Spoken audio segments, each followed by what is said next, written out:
So it is stray bullets that hit her.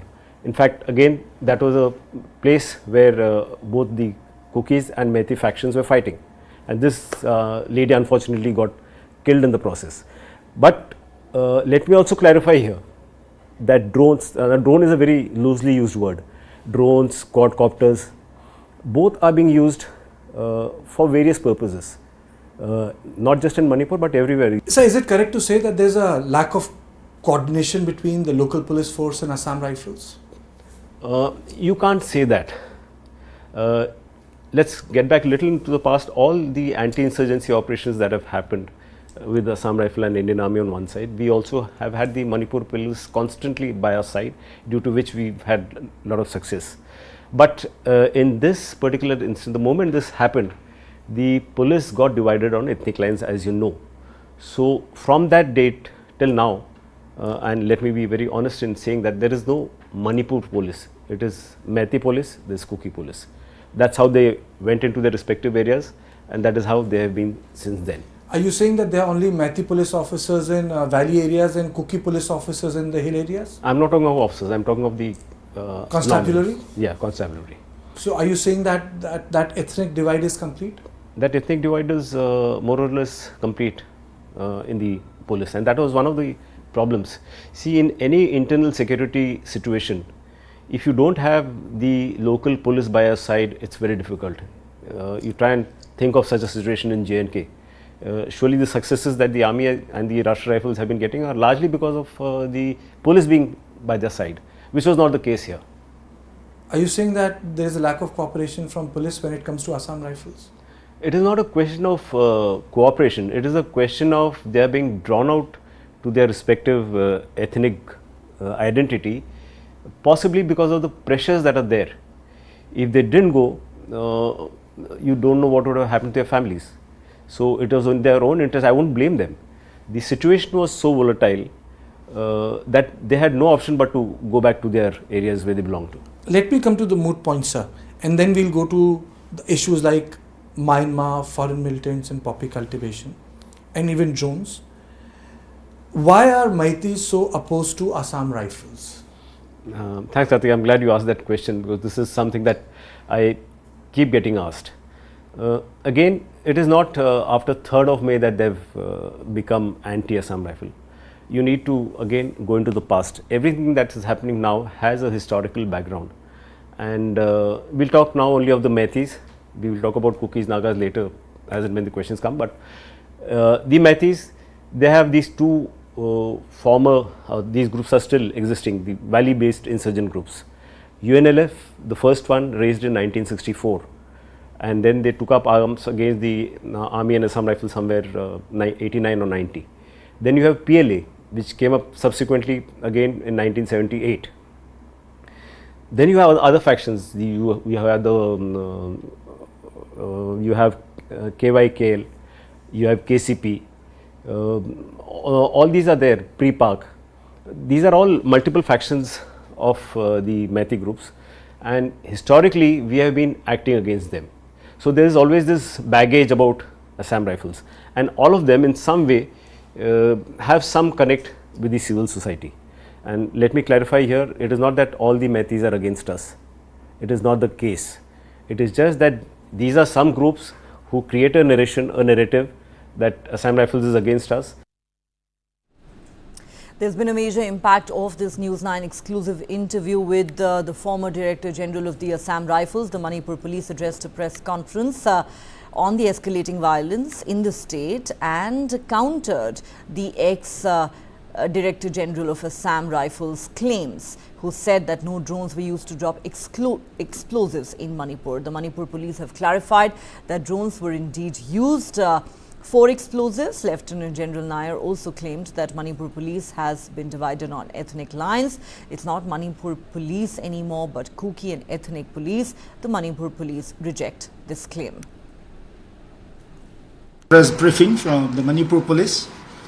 We want to make some very important clarification regarding one press statement by a very senior retired officer, in which they say that there is no Manipur police, but there is Meitei police and Kuki police. So we want to refute that because this Manipur police is composed of all kinds of communities, whether it is from the mainland, it is from the Kuki, it is from the Nagas, and it is from the Metis. So there is no such thing like that, such statement that he has made, that it is an immature statement, which shows a very myopic kind of mindset. So we want to refute that. And another thing that regarding the drone bombing matter, the Manipur police has clarified it on its official media handles very clearly, and we stand by it. Yes, we are collecting the various evidences in the form of various drones that we have picked up, and also all the forensic kind of things that are left behind at the bombing sites by a forensic team. And we will be most likely handing over these very important cases to national investigating agencies so that it can be done, it can be fully investigated. This will be done at the highest level. And we take it as extremely serious development. So we are taking it with great and high priority. Brijesh Pandey joins me with more on this story. Brijesh, the Inspector General of Manipur Police, they're insisting that drones have indeed been used to drop explosives in Manipur. He says this is a very serious matter which they want the National Investigating Agency to probe, contradicting there what the former Director General of Assam Rifles told us.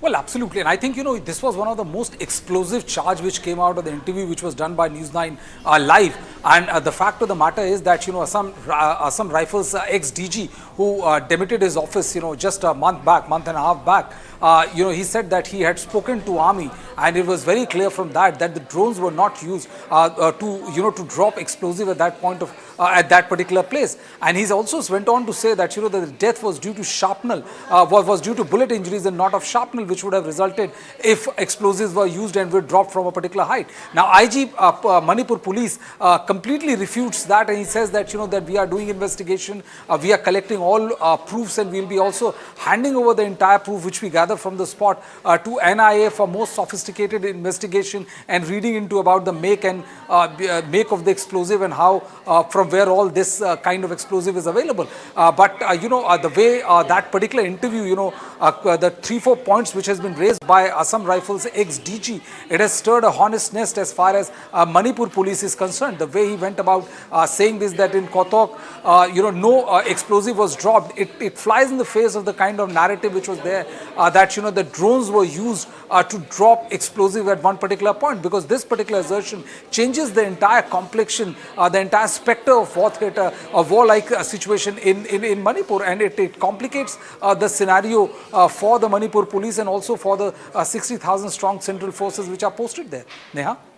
So apart from insisting that drones were indeed used to drop explosives, the IGP there also saying, we want to refute the claims made by the former Director General of Assam Rifles. We, the Manipur Police, are not divided on ethnic lines. There is no such thing as Methi Police and Kuki Police. Fact of the matter is also, Neha, that a lot of time when we have interviewed, we have gotten guests from both sides, be it Kuki, Meitei or Nagas, and people from, who are having think tanks there or run newspapers there in various parts of Manipur. This was one assertion which was made by several people, and whenever you talk to the Kuki side, they say that, when it comes to Manipur Commando or Manipur Police, a section of it is completely like, they are pro-Meiteis and they are anti-Kukis, and whenever you talk of Assam Rifle, the impression which gained ground was that, they were all pro-Kukis, or at least a couple of battalions, and they were, anti-Meitei. And this is what was asserted by former DG Assam Rifles, Mr. Nair, when he says that, that over at the top, like, the officers level, there was no discrimination, but at the level of constabulary, there was a complete clear divide and they say that this is the reason why, and he says that he does not have anything to say more on this, for the simple reason that those Jawans were also facing threat to life of their family members and all, and because the situation was so volatile and explosive at that point of time, and he said that there was nothing much that could have been done about it. Now today, Manipur IG operations, Mr. Moiwa has come forward and has refuted the charges which has been made by former DG Assam Rifles. It's a big News9 Live impact, where he has clarified that no, there's no division based on ethnicity, there's no Kuki, there's no Meitei, there's only Manipur police. This was the assertion which was made by IG operations, Mr. Moiwa, and he also goes on to say that whatever has been said by the former DG Assam Rifles shows of his mindset and nothing more than that. Yeah. With us, Brijesh, we want to play out some more excerpts from that press conference that was addressed by the Inspector General of Manipur Police earlier today. Let's listen in. And some vested interest groups are instigating this. We are monitoring all these things, and we are also monitoring the social media websites, the Facebooks, and the various WhatsApp groups. So we will be taking actions against those who have indulged in excesses. We are taking screenshots of all the things that, even though it is deleted later on, the screenshots are there with other documentations. So all these things, when someone just spread a false kind of a message with a false picture, those kind of things create panic, and those kind of things create confusion. And it even fuels the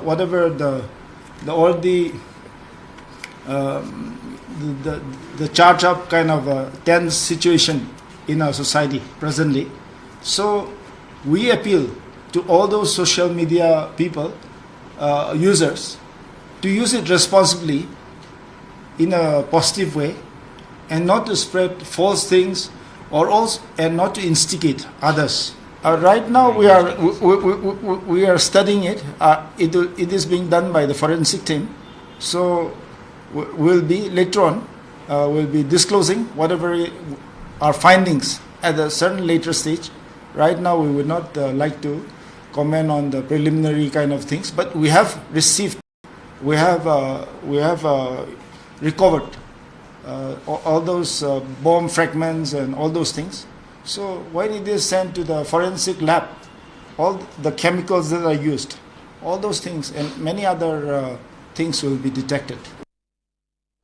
Okay, let's go back to Brijesh Pandey at this point. Brijesh, the IGP there talking about how investigations are currently underway, and also significantly talking about the forensic tests that are being done to verify the authenticity of the claims that have surfaced recently.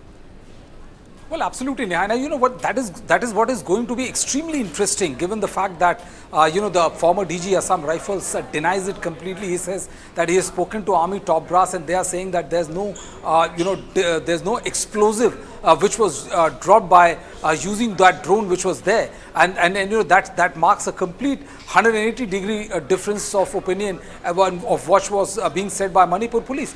Today also Dr. I.K. Moiwa went on to say that that yes, the drone was used to drop explosive at Kotrok, and also the fact that all the fragments, all the sharpeners, all the remains of that explosives are being collected, have been collected, and will be handed over to the forensic team, because they will be able to determine what kind of explosives was used, what was the nature of the explosive, and whether that explosive was available in the state of Manipur or was transferred, or was given from across the border from Myanmar. So all these analysis, forensic analysis has to be done, and they're saying that they will also get in touch with NIA to make sure that that doesn't leaves any shadow of doubt. But it's extremely interesting, when the two top forces are completely denying each other's claim. When former DG Assam Rifles says that that there was no explosive which was dropped at Kotrok, and the death which happened because of the bullet injuries, and the IG operations, Mr. Moiwa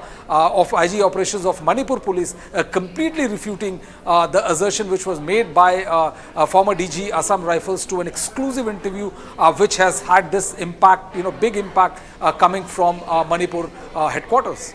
Yeah. Right, so clearly contradictory claims there being made by different agencies. The former Director General of Assam Rifles also said that a lot of the videos that were doing the rounds on the social media were actually from Myanmar. And other places, not Manipur. But fact of the matter is that since violence erupted in Manipur, a lot of experts have also, in a sense, drawn a linkage to Myanmar.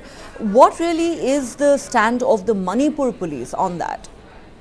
Well, he spoke on two different aspects. So, first aspect, he said that, that people should refrain from using footages irresponsibly because, given this day and age and the kind of deep penetration which AI has made, it is almost next to impossible to a naked eye to decipher whether it's a genuine footage or whether it is a planted footage or footage of some event which has taken place far away from Manipur. It could fuel anger in people. It could have disastrous effect. And he went on to say that, whatever is being exchanged on the groups and WhatsApp groups and others are being, screenshots are being taken, and if need be, strict action will be taken as far as, spreading rumors, whether knowingly or unknowingly, should be taken. The second thing which he was talking about is that, ever since this crisis has blown, there has always been talk about how, the neighboring country, Myanmar, and the kind of political turmoil it has been, which has resulted in the kind, it has a cascading effect into the internal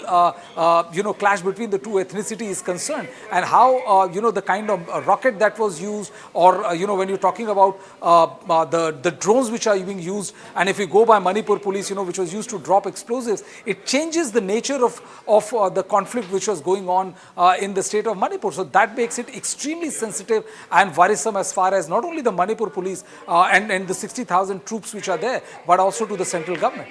Neha? Just stay on with us, Brijesh. Let's listen into what the IGP said earlier about student protests.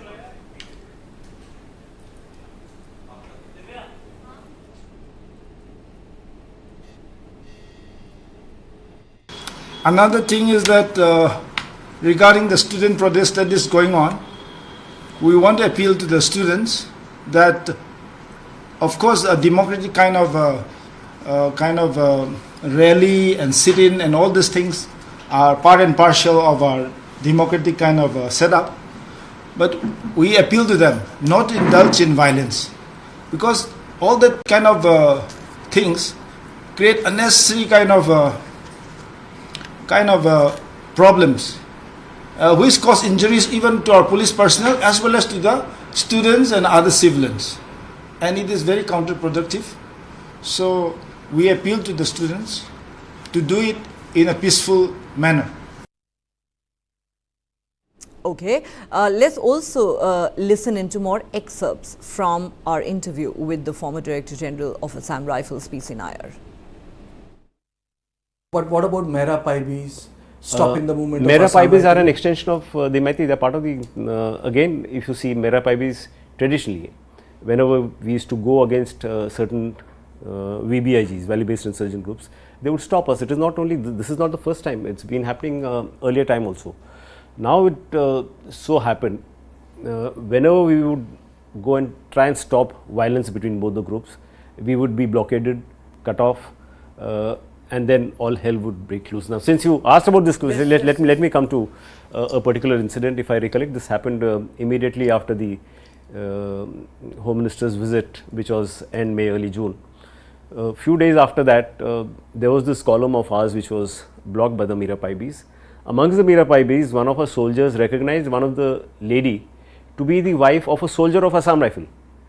And it so happened, the husband's post, operating post, was just 10 kilometers down the road, and this column was going to supply logistics or give logistic cover to that particular post.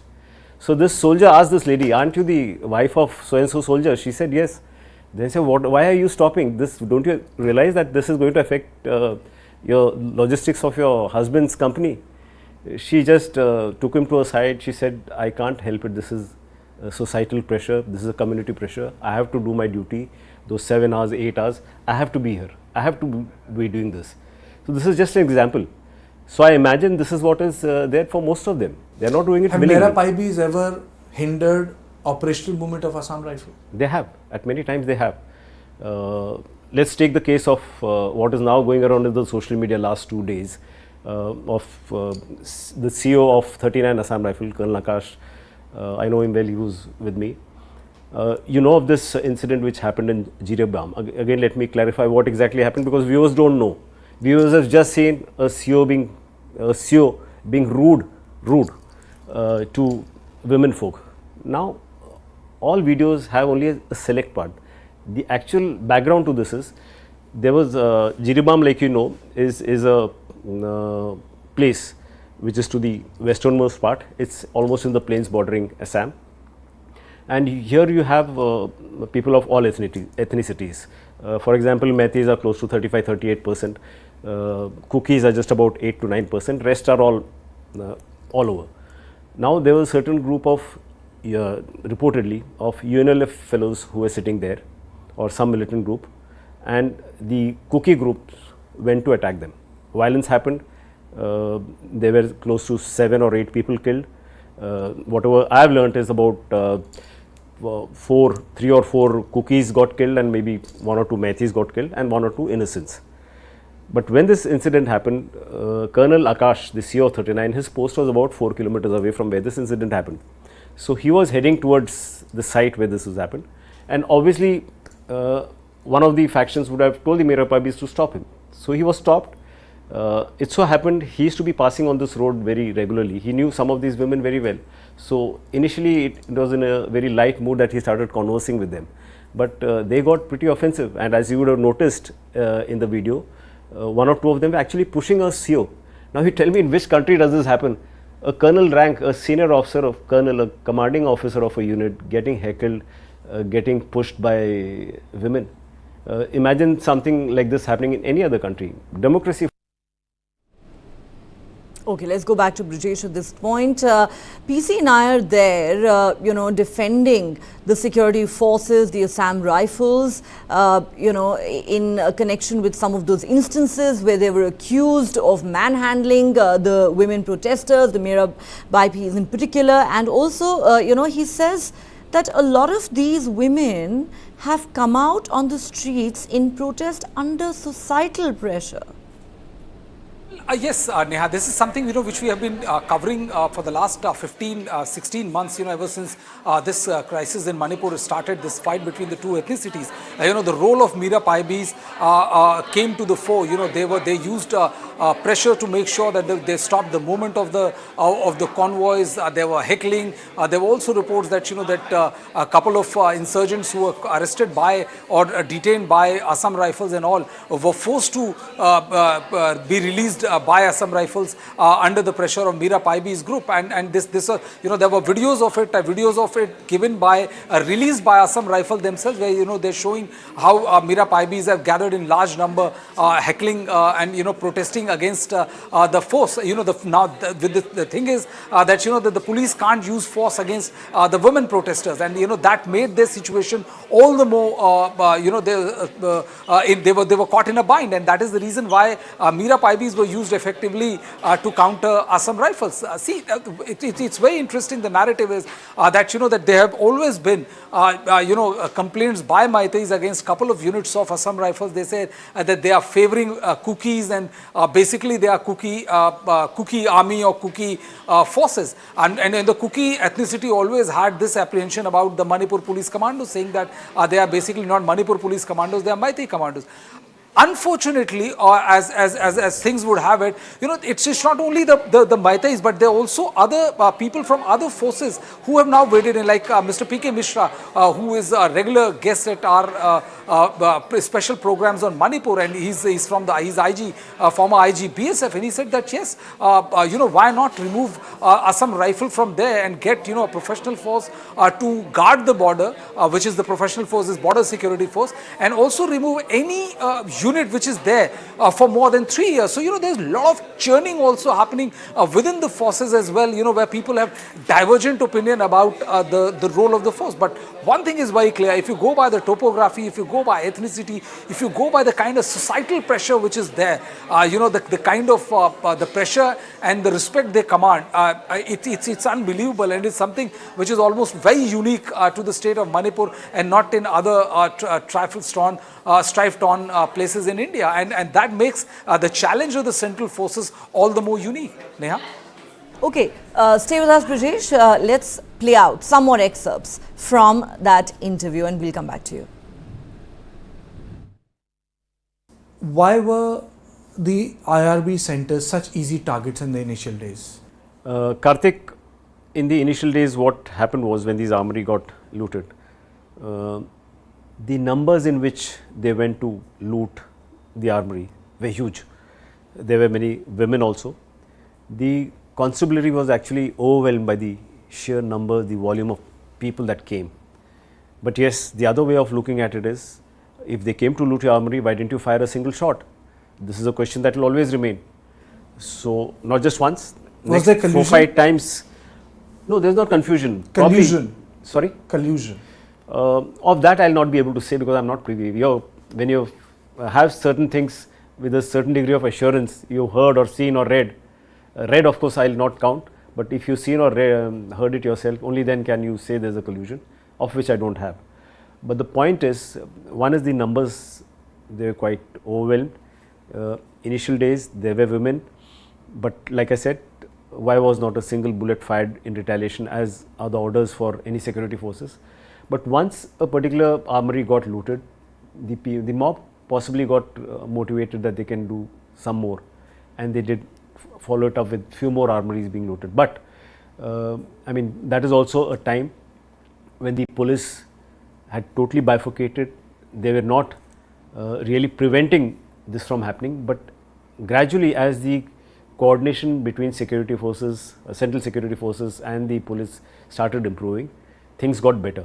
I can tell you with conviction that there were at least 8 or 9 instances where looting of armory was stopped, prevented by Assam Rifles, both proactively as also when we got the input. And if we had not stopped those, today instead of 5,000 weapons looted, you would have had 10 to 12,000 weapons which would have been out in the open. Recently, 2 Assam Rifles battalions were moved out, sir.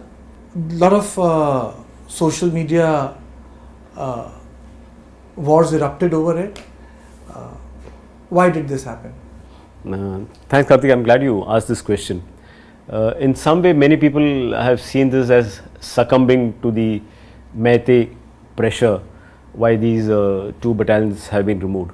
Again, it's not a full construct that comes in the media. You know what is happening in J&K, Jammu region particularly.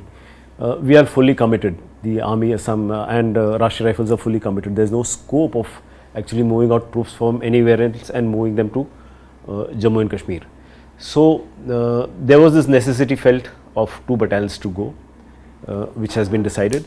And it is not these 2 battalions that we are talking of. Similarly, so one is necessity of 2 battalions going there. Second was also looking at places where some troops could be removed from Manipur. Let's go back to Brijesh Pandey. Brijesh, take us through that excerpt of the interview where the former DG of Assam Rifles is really talking about troop deployment on the ground to handle the ongoing violence in Manipur. Well, you know, Neha, the most important thing which he was talking about, I think, is the looting of Armoury, because if you remember, you know, when May 3rd, on 3rd of May, when the entire this conflict between the 2 ethnicities broke out and things got real ugly, you know, there were reports of police armories being looted by one ethnicity, and you know, many were surprised that fact that, you know, that armory, that people who had come there to loot the armory was so large in numbers, so huge in numbers that the police could not do anything, and they just simply ran away, and not a single shot was fired. That was very, very perplexing, because we know how a single bullet shot can have a salutary effects on the you know, the mindset of a particular sphere of people who want to loot the armory. And he very rightly said that, you know, there was one question which many thought, that why were armories allowed to be looted without firing a single shot in return, which might have deterred those people who wanted to loot the armory. He also goes on to explain why, you know, that there were 7-8 times when it was Assam Rifles who had prevented the loot from the armory. Because if you ask anybody right now, you know, what are the 3 or 4 critical issue which is plaguing or which is fueling the violence right there in the state of Manipur. One of them, it will be 100% sure, one of them will be the looted weapons from the armories which are out in the open. The numbers vary from anything between 4,000 to 5,000. Until those weapons are out there, the situation, or I hope that situation will come to normalcy, will be a far cry. He also goes on to explain about, that the kind of messaging which was there in the social media when the two Assam Rifle battalions were asked to, to move from there to Jammu and Kashmir, and he was trying to give a full construct. But as you know how it is, there was a massive pressure from the Maitai side in their conversation with officials from the central government here in Delhi, and also from the state government, that that Assam Rifles should be removed. And when the removal was done, irrespective of what the Assam former DG Assam Rifles says, the impression which went was the fact that this removal was done under the pressure from the Maitai community. And that is the reason why yesterday, when day before yesterday, when student protested, and the protest turned violent, the key demands which was made by the student was remove all central paramilitary forces and give the unified command to the chief minister, which the Kuki group said that this is exactly what the Manipur government would want. Neha? All right, let's now listen in to what PC Nair said about some of the criticism against Assam Rifles. Assam Rifles so popular with the Kuki community. Why are they saying that Assam Rifle needs to be there? It's very I would say sort of an unheard demand in a insurgency area where a particular force is being demanded by a particular community.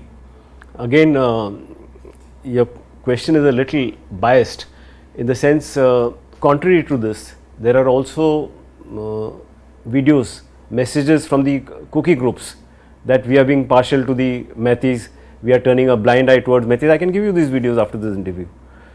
So that unfortunately doesn't get highlighted. Coming back to the moot point as to are we really partial, you tell me, let's see it very dispassionately, Karthik. I just told you we have Metis and we have Kukis. If we were partial to a particular community, don't you think this message would have spread amongst our troops? And which troops would have tolerated this kind of partiality being shown towards a particular community? It would not. There would have been some kind of desertion, some shooting, some killings. None of that has happened. But again, I'll keep coming back to this question as to why are they saying this, is because typically the Kuki groups are all in the hills or the foothills, while the Metis are in the plains. And as and whenever the Metis have tried to go into the hills, we have stopped them, which was not liked. I can quote all the videos that you can show me, I can explain them to you, where we are being targeted, where Assam Rifle was maligned. I can explain each one of them to you. So at all those points, whenever we stopped them, it was taken as we are trying to subvert what was legitimately they were supposed to do. Why were they stopped, sir? We didn't want two communities to fight, obviously. But for the Kukis, the advantages, like I said, they're in the foothills or in the hills, so they can use some of the indirect firing weapons, or even normal small arms, which are more effective from higher reaches. So when they do that, it is not that we have not stopped them, we have stopped those Kukis as well. There are many instances where we have gone and captured or arrested Kuki militants. Now again, let me give you some figures, statistics. Today as we speak, close to about 160 Kuki people with weapons, call them whatever, call them fighters, village protection force, insurgents, whatever, have been handed over to the police. How many weapons? Close to 800 weapons from Kukis have been confiscated and handed over to the police. How many bunkers? Close to about 400, 380 or 390 bunkers have been destroyed, which the Kukis had created in the hills. So why would we do all this if we were pro-Kuki? Okay, now these are of course very tricky and sensitive issues, Brijesh.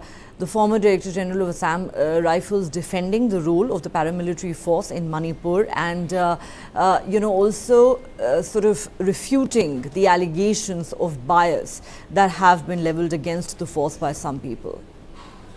Well, yes, I think this is one of most important question of the entire interview, where he is explaining why they were referred to as as pro-cookie, as somebody who's favoring cookie side, and why Maitis were against this. I think he made a very important point, that the reason why this image got built or refurbished was because they didn't allow Maitis to raid the hills. And that is the reason why this gained traction. If you remember, a few months back, there was this video in which Manipur police commandos were going on a mission to Nabok to do a counter-insurgents operation, and they were stopped by Assam Rifles, and it led to a lot of hot talks between Manipur police and Assam Rifles, and looked like the situation can go alright. So I mean, there are several videos of which gave this impression that Manipur police, that I beg your pardon, Assam Rifles were trying to protect cookies. But here the former DG Assam Rifles have clarified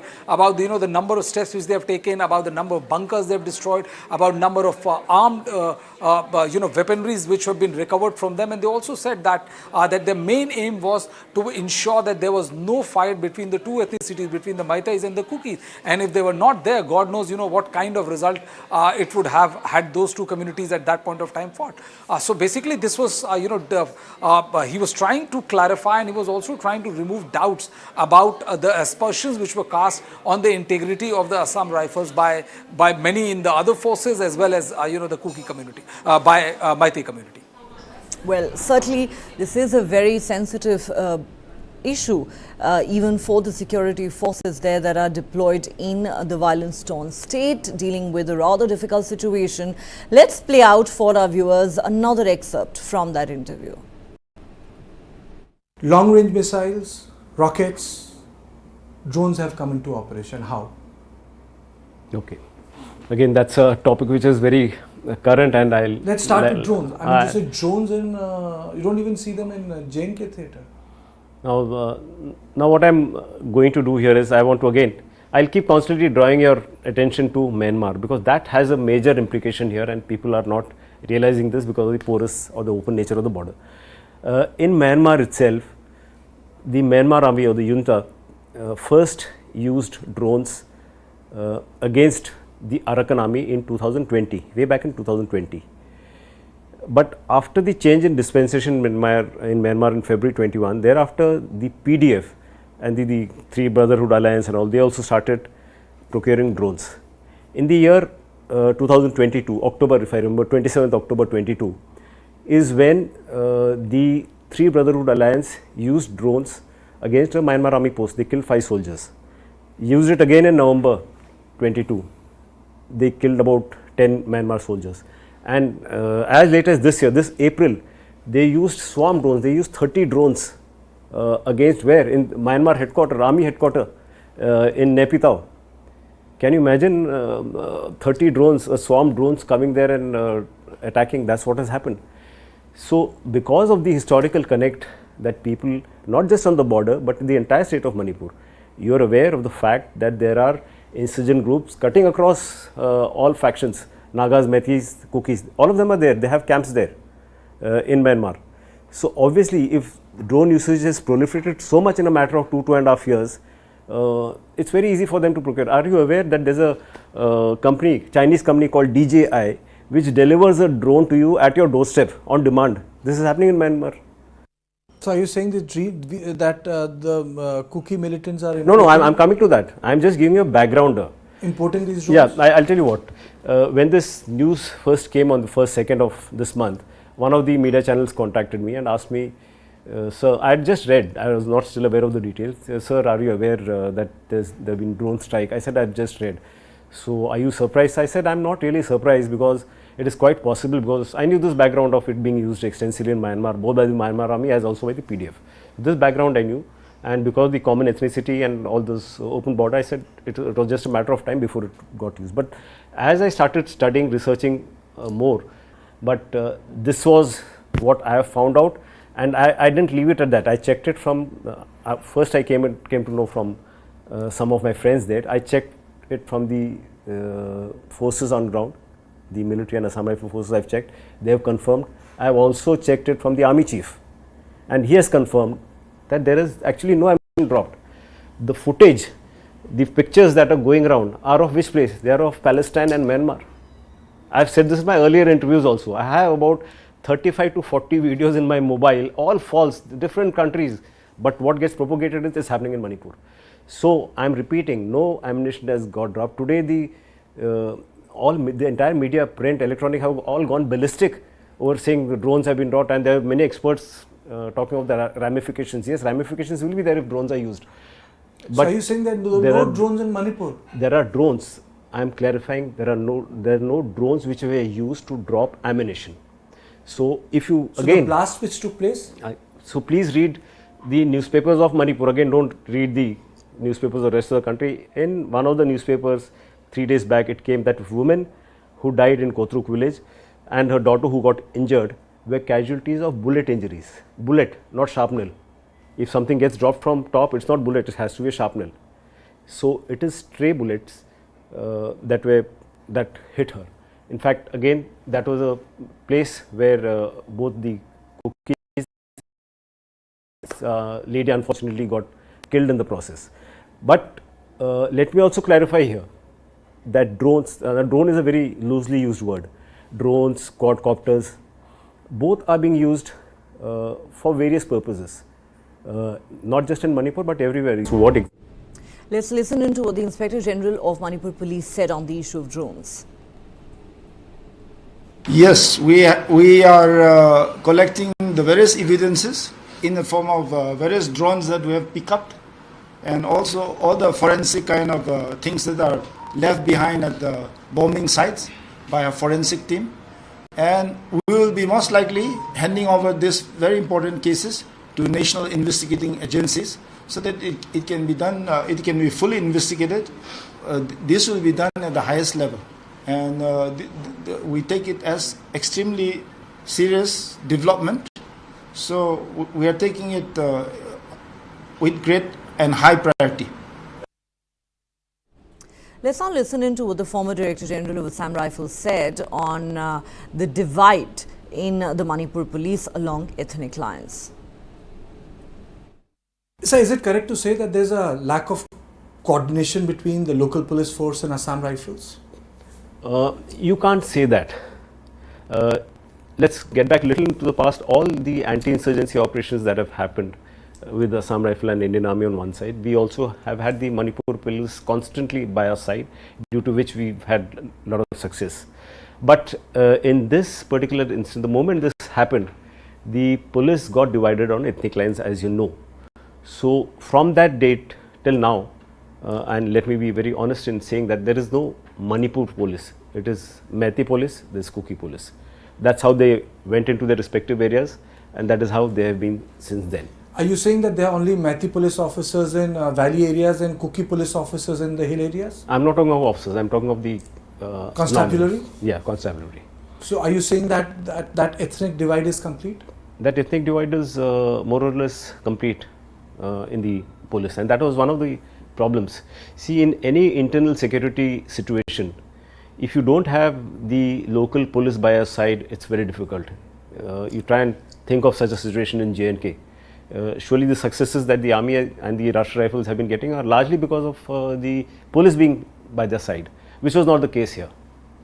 Are you saying that there is a lack of cooperation from police when it comes to Assam Rifles?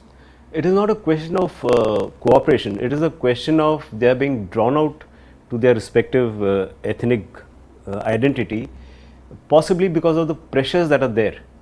If they didn't go, you don't know what would have happened to their families. So it was in their own interest. I won't blame them. The situation was so volatile that they had no option but to go back to their areas where they belong to. Let me come to the moot point, sir, and then we'll go to the issues like Myanmar, foreign militants and poppy cultivation, and even drones. Why are Meiteis so opposed to Assam Rifles? Thanks, Karthik. I'm glad you asked that question, because this is something that I keep getting asked. Again, it is not after 3rd of May that they've become anti-Assam Rifle. You need to again go into the past. Everything that is happening now has a historical background, and we'll talk now only of the Meiteis. We will talk about Kukis, Nagas later as and when the questions come. But the Meiteis, they have these two former, these groups are still existing, the valley-based insurgent groups. UNLF, the first one raised in 1964, and then they took up arms against the Army and Assam Rifles somewhere 89 or 90. Then you have PLA, which came up subsequently again in 1978. Then you have other factions. You have the you have KYKL, you have KCP. All these are there, pre-Pak. These are all multiple factions of the Meitei groups, and historically we have been acting against them. So there is always this baggage about Assam Rifles, and all of them in some way have some connect with the civil society. And let me clarify here, it is not that all the Meiteis are against us. It is not the case. It is just that these are some groups who create a narrative that Assam Rifles is against us. And let's listen into the response of the Inspector General of Manipur Police. Press briefing from the Manipur Police. We want to make some very important clarification regarding one press statement by a very senior retired officer, in which they say that there is no Manipur police, but there is Meitei police and Kuki police. So we want to refute that, because this Manipur police is composed of all kinds of communities, whether it is from the mainland, it is from the Kuki, it is from the Nagas, and it is from the Meiteis. So there is no such thing like that, such statement that he has made, that it is an immature statement, which shows a very myopic kind of mindset. So we want to refute that. And another thing that regarding the drone bombing matter, the Manipur police has clarified it on its official media handles very clearly, and we stand by it. Okay, that's all the time we have on the show. Thanks for watching News9 Live.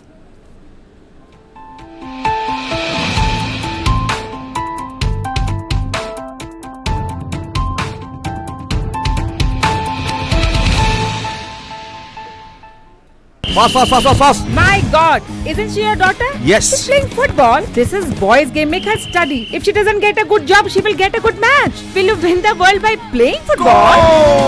Yes, auntie. My daughter will win the world by playing football. Let's go to Germany.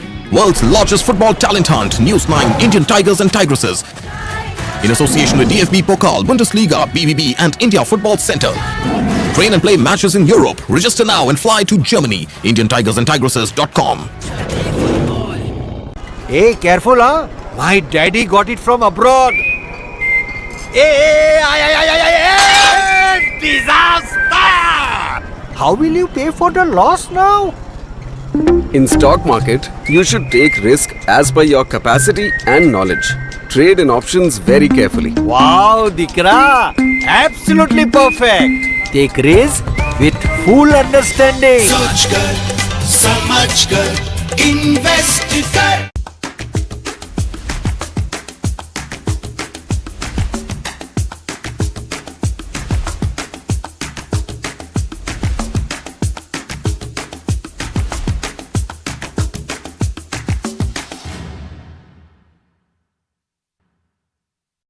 For the very first time in our investigation, we unmasked the killer of Ravindra Matre.